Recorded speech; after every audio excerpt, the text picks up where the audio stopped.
And here it is, the Pioneer DJ DJM S11, the long-awaited successor to Pioneer DJ's wildly successful DJM S9.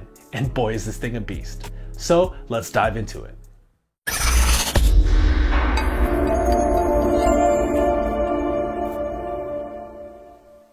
Thank you for watching P.TV, where you'll find tips, tricks, and tutorials for DJs and music performers. Now, let's get into the video. So here we have the long-awaited successor to Pioneer DJ's wildly successful S9, the DJM S11. So since there's already a bunch of really great in-depth review videos on the S11, I thought I'd give my 5 pros and 5 cons about this mixer. So the first pro you can easily see by looking at the face of the mixer. This mixer has a lot cleaner layout when compared to the S9. And Pioneer DJ did a great job of cleaning up this layout while still keeping it pretty much familiar for anyone that's ever used an S9 before. Pretty much from the pads down, the mixer looks almost identical with some small improvements. But here, the top section, while still adding this nice, really big touchscreen to the mixer, they cleaned up this section, making it a lot more user-friendly. So as we look at each of these channels, we see that all the controls are now in line when compared to the S9, where they were actually in 2 rows. And this layout is way more in line with Pioneer DJ's club style mixers like the Nexus 2, the DJM 900, and all the other 4-channel mixers that they've put out in the last few years. That means if you're used to playing on those types of mixers, this is gonna feel a lot more familiar to you when compared to playing on an S9 where you had your filter and your trim on a separate line right here. So finding those controls, especially in the dark, if you weren't familiar with the S9's layout, was kind of harder than it needed to be. Another small but great addition is that they made the load button significantly larger than the back button here. So finding these in the dark or finding them just by touch without looking is a lot easier than it was on the S9. So now that we've talked about the improvements on the top half of the mixer, let's move on to the next pro in my opinion, and that's the separate function selects for each side of the pads.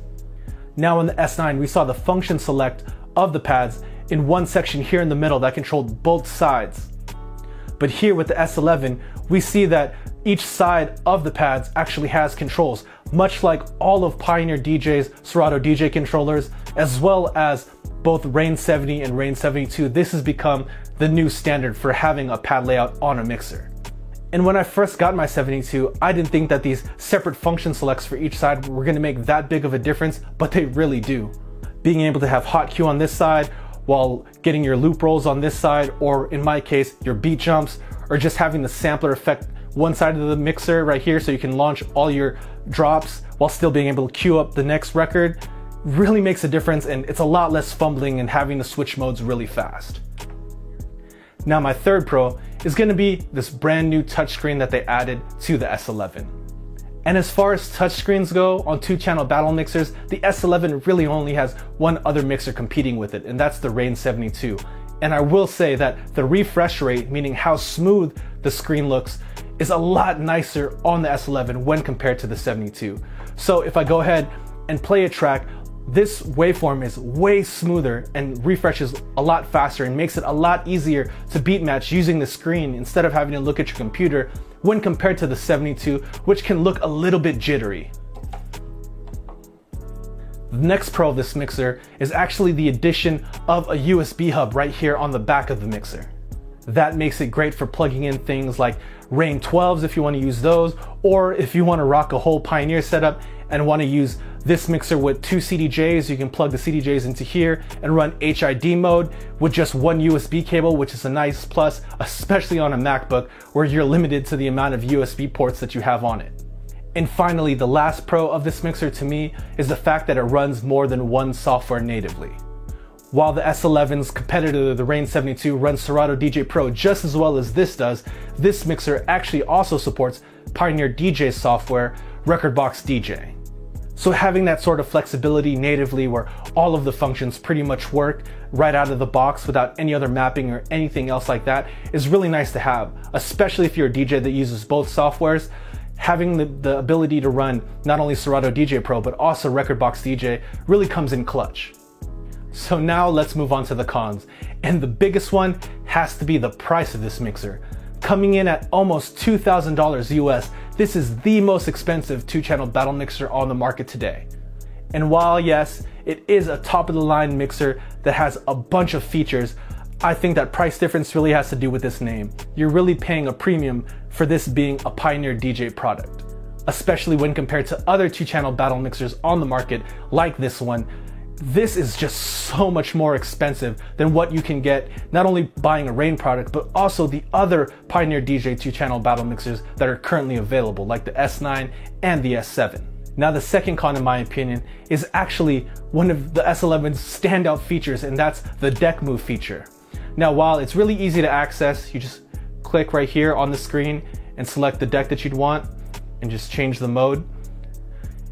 Just that alone, you have to click about 3 or 4 times just to get to the deck move function, which in the heat of a mix is way more steps than I think should be necessary to execute something like this. And on top of that, the controls for decks 3 and 4, because this is only a 2-channel mixer, are really limited. Say you want to adjust the volume, or say you need to adjust the trim of a deck, you actually have to go back and go to the mixer mode and adjust here, which is really confusing, and just like I mentioned before, way more steps just to get the 3rd and 4th deck running the way you'd like them. And another really big con for me with this deck move feature is the fact that there's no really fast way to eject a track once you've loaded it to decks 3 and 4 on this mixer. I've actually found the fastest way to do it is to actually go to your computer and move your mouse or your touchpad and go ahead and eject the song out of the deck in Serato DJ, which takes your attention off the deck and off the mixer and just is really cumbersome in my opinion. And the next con for me has to do with the touchscreen and the fact that it's not multi-touch. Now, coming from a Rane 72, being able to touch multiple things on the screen at the same time really has come in handy, especially when I want to adjust parameters for effects on both channels at once. I can do that at the same time. With this, I can only touch one thing at a time. And even though it is really responsive, only being able to execute one action at a time can really slow you down if you're used to a multi-touch workflow. Now, the fourth con to me is the actual menu structure and how the menu works with the touchscreen. To get to different things, like especially deck move, there's so many different sub-menus that you have to get to. For instance, if I want to initiate deck move, I have to go to hit the mashup menu and then select deck move to move it to the deck. But then if I want to adjust the volume, I have to go back to this mode, select, go to mixer, and then I can adjust the volume here. Instead of having all the controls that you would probably need all on one screen, you have to dig through all these menus. Maybe you want to, look at your waveforms, then you want to go look at your library. You have to do a couple clicks. Instead of having it right there at an instant and a button to switch over really quickly, you have to do some menu diving, which in the heat of a mix is not what you want to be doing. And my final con of the S11 is my big one that carried over from the S9, and it's this right here, the headphone cue section. Now, this is more of a matter of taste, but this headphone cue setup is really not the way that I like to mix, because you have to select if you want to hear the cue with this knob or if you want to hear the master with this knob, instead of just having one button for it. As well as if you want to select channel 1 to cue or channel 2 to cue, you have this fader right here.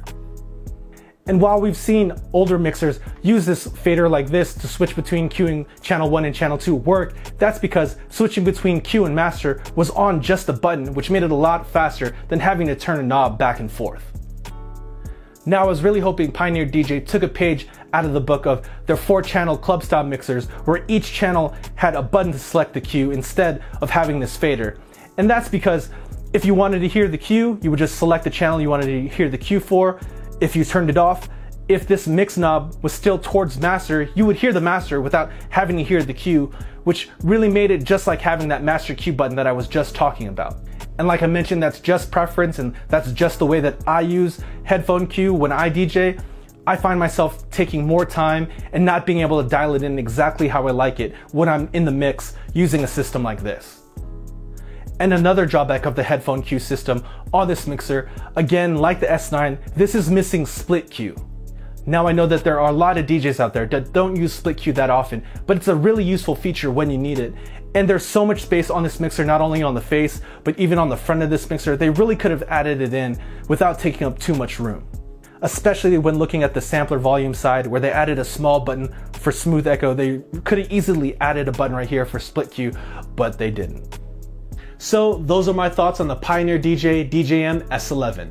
Now, it's a great battle mixer, of course, especially being a flagship mixer. It has a ton of features, but to me, it's not a mixer for everybody. In all honesty, most DJs won't end up using most of the features on this mixer, and especially at this price, now in this day and age, you can find a great battle mixer that can suit your style and still suit all the type of features that you'll be looking for in a DJ battle mixer for a much cheaper price. But if you're the type of DJ that wants the latest and greatest and the mixer with the most features, this is definitely the mixer for you. So if you're willing to throw down to almost $2,000 to pick this mixer up, you're probably not going to regret your decisions. But just remember, there's a lot of other great options on the market today for a lot less money. Now I'd like to ask the question of the day. What's the most important feature on the mixer for you? Go ahead and leave that down in the comments below. I'd love to hear what you guys have to say. And as always, if you found this video useful, please go ahead and give it a thumbs up. And if you're looking for more tips, tricks, and tutorials just like this one, make sure you subscribe to this channel. Until then, see you guys in the next one.